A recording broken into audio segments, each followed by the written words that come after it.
بسم الله الرحمن الرحيم إن الحمد لله نحمده ونستعينه ونستغفره ونعوذ بالله من شرور أنفسنا ومن سيئات أعمالنا من يهده الله فلا مضل له ومن يضلل فلا هادي له أشهد أن لا إله إلا الله وحده لا شريك له وأشهد أن محمدا عبده ورسوله أما بعد. Allah subhanahu wa ta'ala says in the Quran about the Prophet Muhammad sallallahu alayhi wa sallam, وَإِنَّكَ لَعَلَى خُلُقٍ عَظِيمٍ, that verily you are on a good or excellent character, an excellent personality. And it's been mentioned by al-Mu'mineen Aisha radiallahu anha, the wife of the Prophet sallallahu alayhi wa sallam. She said about this verse that the Prophet's character was the Quran, meaning he was like a walking Quran. He was a living, talking Quran, because his own life was whatever was in the Quran, he was implemented in his own life, in his own character, his own personality. And the Prophet sallallahu alaihi wasallam as well, he said, so that hadith is in Tafsir ibn Kathir on the verse, Surah Qalam verse 4, Surah 68 verse 4.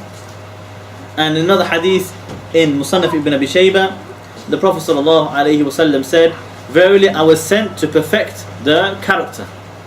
Okay, I was sent to perfect the character, or the good character. So part of the aims of the Sharia, the aims of the revelation, was to correct the people in their own character and personality, and to perfect them in their own personality and the way that they deal with each other and deal with themselves. So this is the topic of today's session. You should all have a handout, inshallah. Okay, which is with session 8 is what is known from Islam by necessity about the Islamic personality. Now technically, almost everything comes under the topic of the Islamic personality, just as everything comes under the topic of Tawheed. But we had to draw a line on the chapter somewhere. So we've summarized these main 14 points, and we've classified the other points that are maybe perhaps related to the character as well in separate sessions for the coming sessions, coming weeks, inshallah. The first point in today's session is Ifsha'us Salam, to circulate the salam.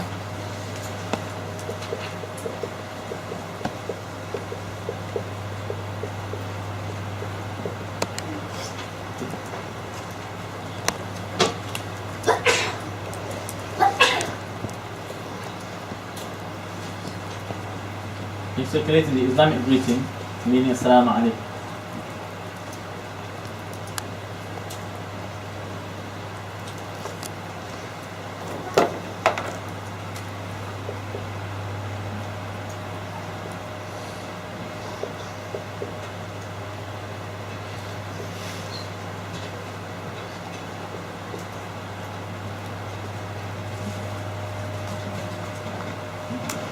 Ifsha as-salam, to circulate the Islamic greeting, is part of the personality and the character of Islam.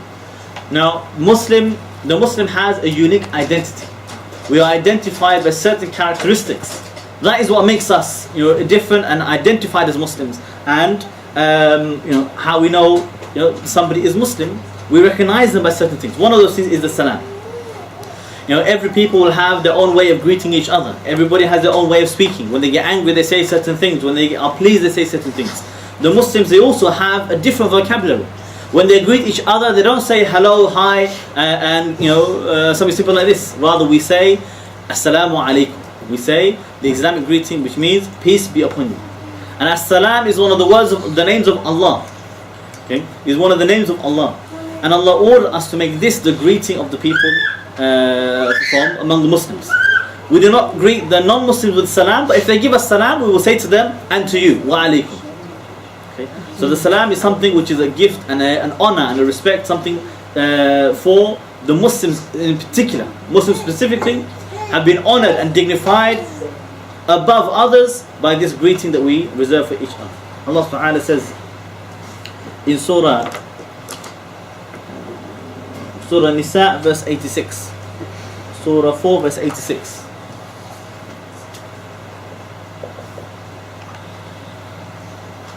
Surah 4 verse 86, Allah says, وَإِذَا حُيِّيتُم بِتَحِيَّةٍ فَحَيُّوا بِأَحْسَنَ مِنْهَا أو ردوها إن الله كان على كل شيء حسيبا.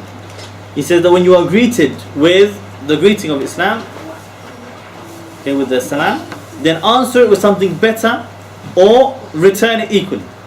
And Allah is keeping account of everything.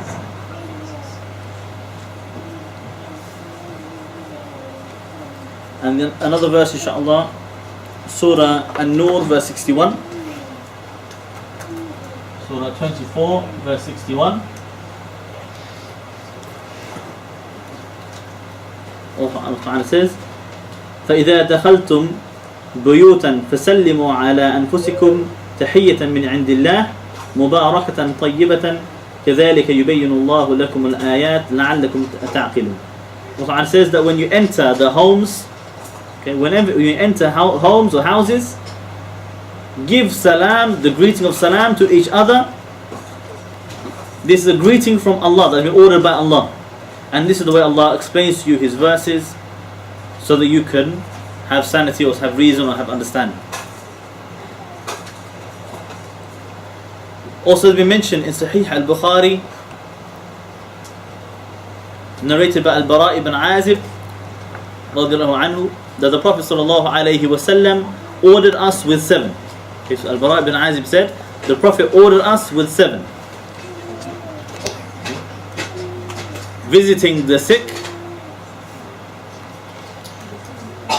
following the funerals,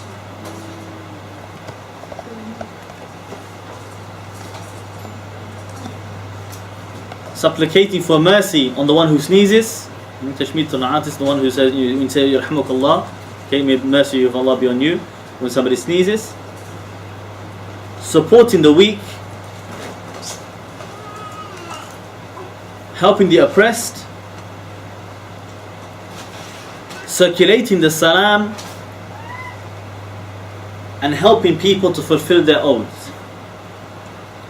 Okay, so repeat again, he said the Prophet ordered us with 7: visiting the sick, following the funerals, supplicating for mercy on the one who sneezes, supporting the weak,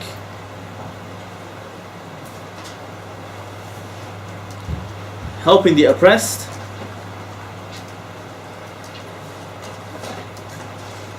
circulating the salam, and helping people to fulfill their oaths.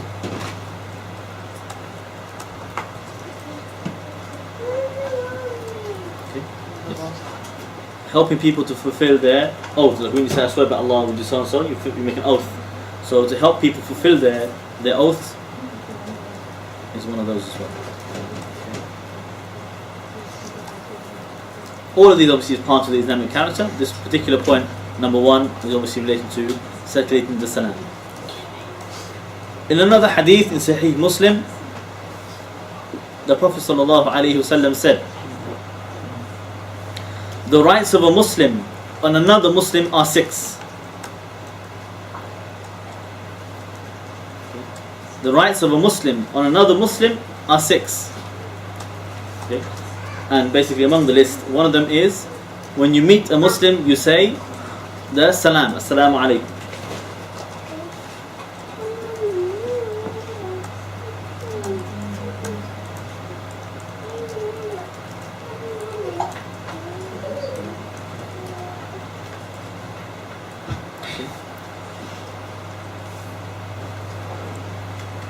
So this topic of circulating the salam is actually quite important. If you think about how we deal with each other and we address each other, the salam when you give to each other is a form of declaring that you are, at peace with each other. You've removed any grudges from your hearts. You've forgiven each other any wrongs that you might have done.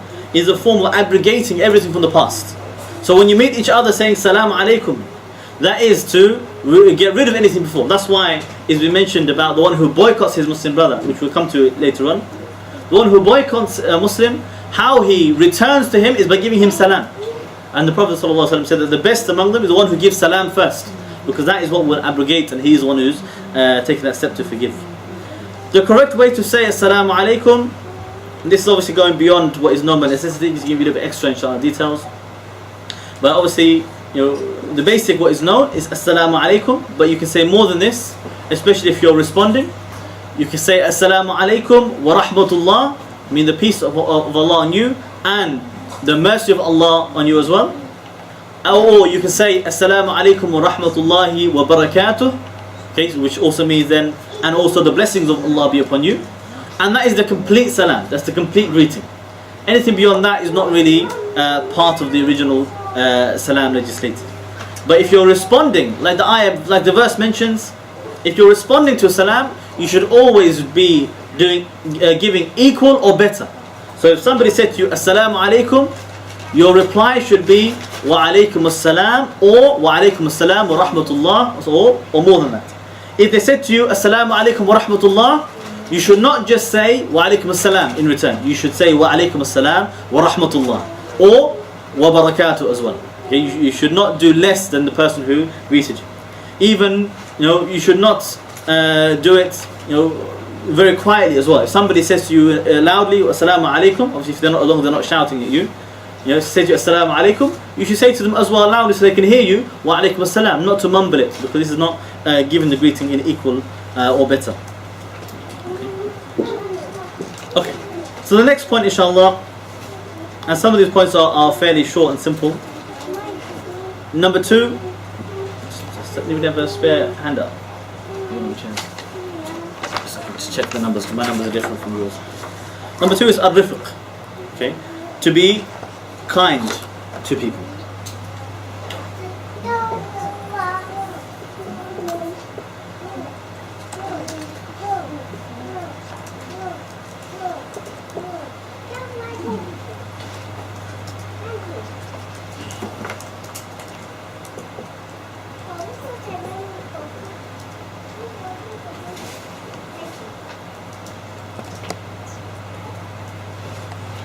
Okay? To be kind to people. Okay? The kindness is the opposite of being harsh. The opposite of harshness, of being difficult or hard on the people or treating them badly. The opposite of that is to be kind with them, to be gentle with them, and in general to be easy with the people in this way. The Prophet ﷺ, he said in Sahih al-Bukhari, he said, "Inna Allah Rafiq, Allah, He is kind. Yuhibbu rifq, He loves the kindness in every matter." Okay, so he said Allah is kind and He loves the kindness in every matter. So this is why in whatever we do, however we deal with the people, we want to have kindness in that. Okay, the ruler, when he deals with the subjects, he should be kind in the way he deals with them. Okay, the husband, when he feeds his wife or spends on his wife, he should be kind in the way he does it. And the wife, when she deals with her husband, she also needs to be kind in the way she deals with him. For example, a husband could come home, okay, brings the worst possible food for his wife. I went to the market thinking, what does she hate to eat? Let me buy it for her. And he says, look, here's your food, I fed you. That's not kind. That's not the adab of the one who's going to feed his wife. And the wife could say, here's your food, I've cooked it for you. That's not kind as well. She needs to have the adab and the etiquette and the kindness in every matter. So whether it is the parents and the children dealing with each other, or the husband and the wife, or the state and his people, or the neighbors with each other, even as we mentioned about on the topic of salam as well, the way the non-Muslims used to deal with the Prophet ﷺ, they used to deal with them harshly, but he used to respond with kindness. So when the Jews, they came to him and they said Assalamu alaikum, which is a play on words of the salam, okay, and they used to say Assalamu alaikum means death be upon you, instead to say peace be upon you. So the Prophet used to say Wa alaikum and let them enter. Whereas his wife Aisha became angry and started to curse them, and the Prophet ﷺ told her to take it easy. Aisha said, didn't you hear what they said? He said, I heard what they said. Didn't you hear what I said? Allah will accept mine and reject theirs. And he said, but Allah, He is kind and He loves the kindness in every matter. So we're kind with the people, even when they are harsh with us, when they're evil with us. Okay? Even if they call us terrorists, fundamentalists, fanatic, we still give them da'wah until we treat them kindly. This one Allah says in Surah Mumtahina, verse, I think 8, let me just double check, inshallah.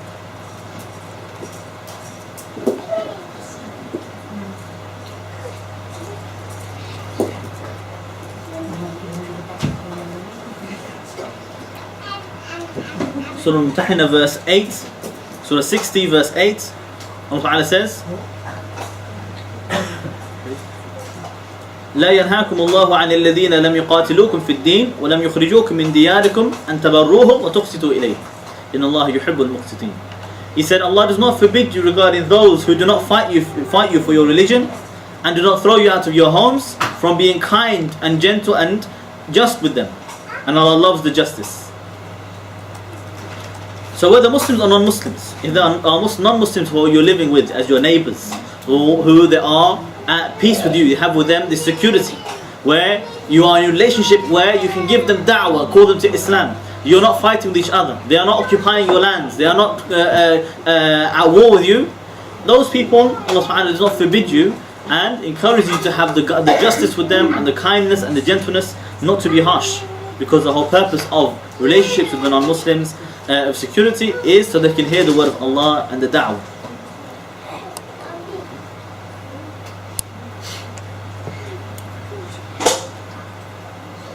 The next point. Number 3, al-ana.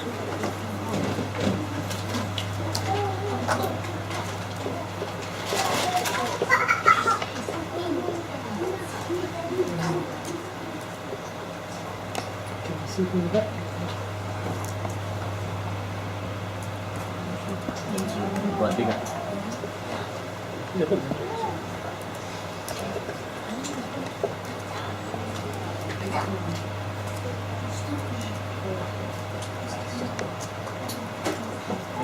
Patience.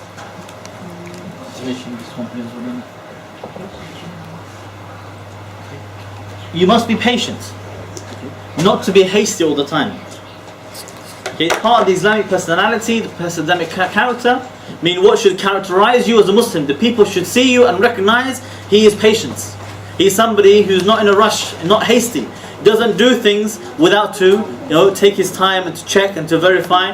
Doesn't jump to conclusions, things like this. He needs to have the patience. The Prophet ﷺ, he said, the hadith in Sunan al-Tirmidhi, he said, patience is from Allah and the haste or rushing is from shaitan. Okay? He said, to be patient is from Allah and the haste is from shaitan. Okay? That's why the Muslim, they don't just believe everything they hear. They take their time. If they hear a rumor, they will stop and think, is it really true? Where did it come from? Who is the one telling me? Is he somebody who is known to tell stories? Why am I going to listen to him for? Where did he get it from? How did they know? They want to question and verify. And we're people of scrutiny. The Muslims are known that they do not just accept things gullibly. They are not gullible. They don't just believe whatever they hear, nor do they repeat everything they hear. Rather, they verify and check and scrutinize, and they want to see evidence. That's what Allah says all over the Quran. He says, قُلْ هَاتُوا بُرْهَانَكُمْ إِن كُنتُمْ صَادِقِينَ. Bring your evidences if you're truthful, because we want to go based on evidence, not based on speculation or doubt. Okay, so patience in general, in all matters, to be patient and to take your time is from the character of the Muslim, not to be in a rush or hasty. Number 4. Do we have a board rubber? Block. Can't you find that one?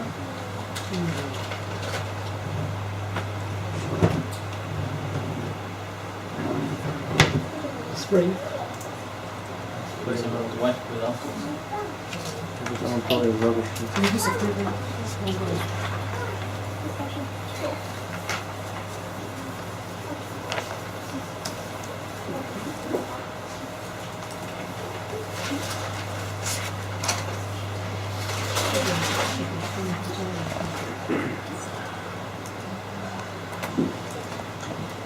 Number 4, al-ithar.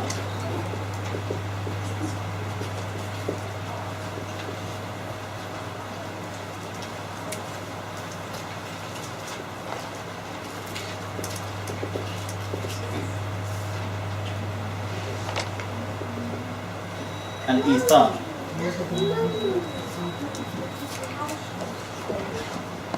To favor others over yourself.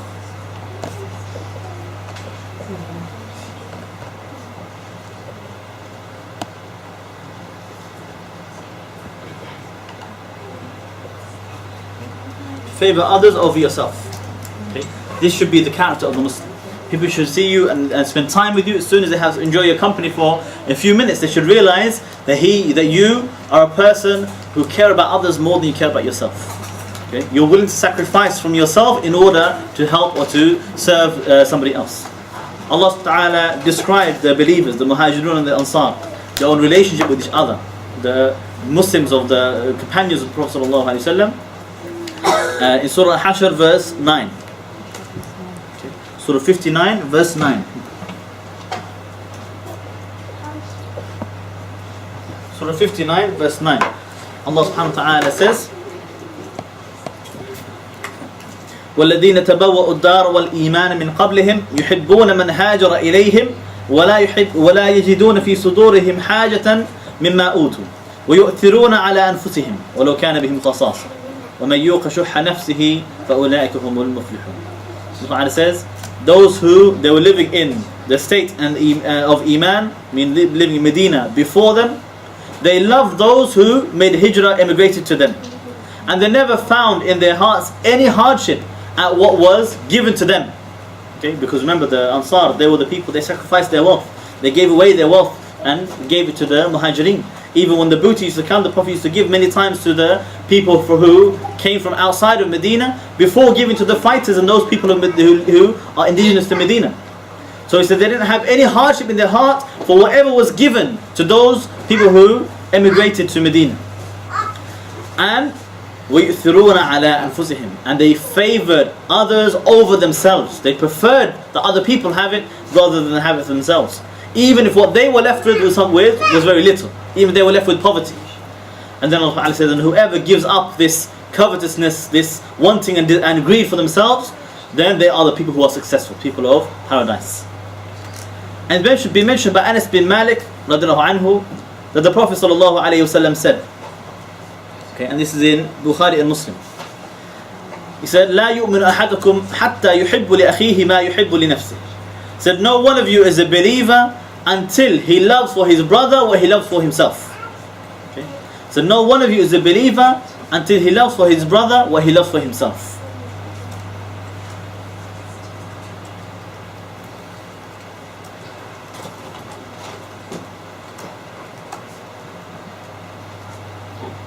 So no one of you is a believer until he loves for his brother what he loves for himself.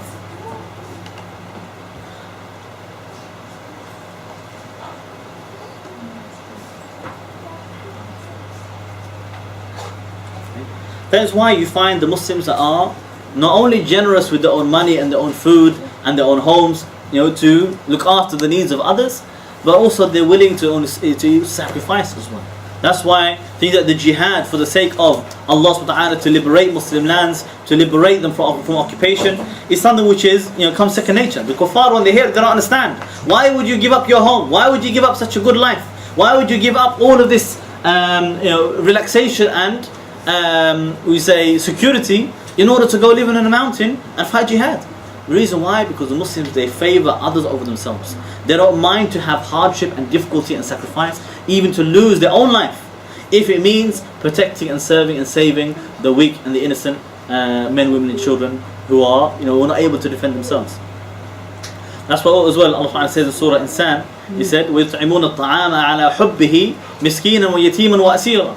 He said that the believers, describing the believers, that they are the ones who they feed the people from their own food. Not only their own food, but عَلَى حُبِّهِ, the food that is most beloved to them. They give that food first to the orphans and the poor and the prisoners of war. I mean, they'd rather, even though is what is most beloved and they're most needy for, they'd rather somebody else have it if they are needy, because they favor others over themselves. That's in Surah Insan, and the verse I'll have to give a few later on, inshallah. It just came from my mind, but I didn't have it written down.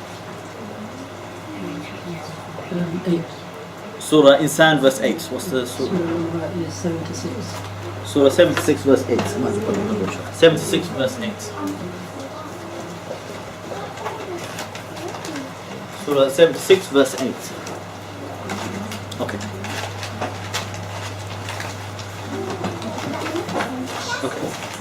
Number 5 and 6 are very similar. So I'll put them on the board together and give you all the evidences together. Al-Rahmah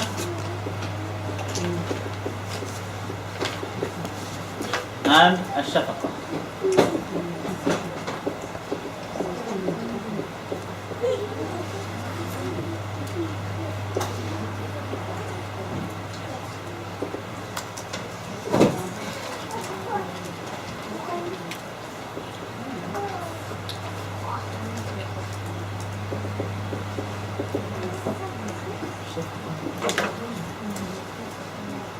Mercy and compassion.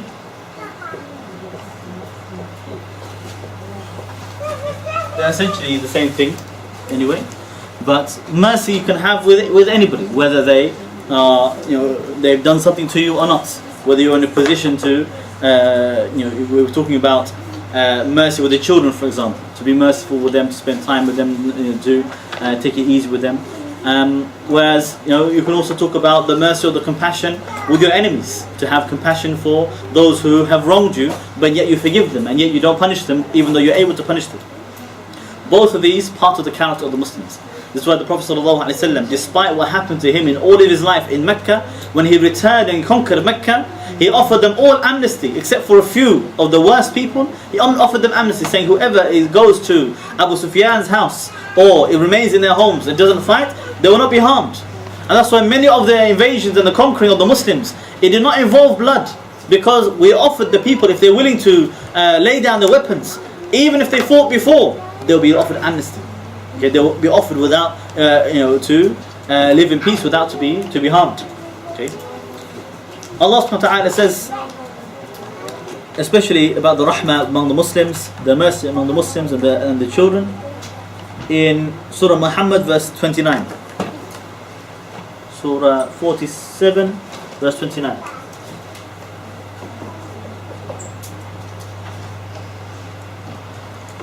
Allah subhanahu says, Muhammadun Rasulullah walladhina ma'ahu ashidda'u 'ala al-kuffar ruhama'u bainahum.